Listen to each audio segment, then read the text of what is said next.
సూర్యాపేట జిల్లా కోదాడలో ప్రేరణాత్మక సంఘటన చోటు చేసుకుంది. నడిగూడెం తహసీల్దార్గా బాధ్యతలు స్వీకరించిన సోమపంగు సూరయ్య ప్రయాణం అందరికీ ఆదర్శంగా నిలుస్తుంది. 1995లో అదే నడిగూడెం తహసీల్దార్ కార్యాలయంలో అటెండర్గా ఉద్యోగ జీవితాన్ని ప్రారంభించిన సూరయ్య 30 ఏళ్ల నిరంతర కృషి, పట్టుదలతో తహసీల్దార్ స్థాయికి ఎదగడం విశేషం.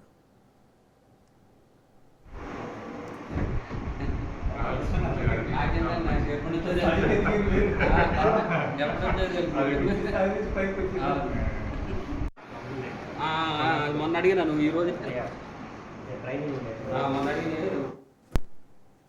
ప్రారంభం చిన్నదైనా లక్ష్యం పెద్దదైతే సాధన సాధ్యమని ఆయన నిరూపించారు.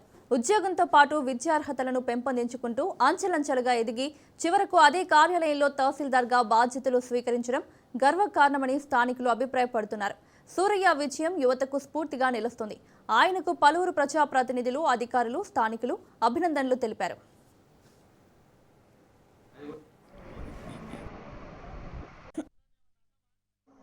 నా పేరు సోమపంగు సూరయ్య. నేను 95లో ఇక్కడ ఇదే కార్యాలయంలో అటెండర్గా పనిచేశాను.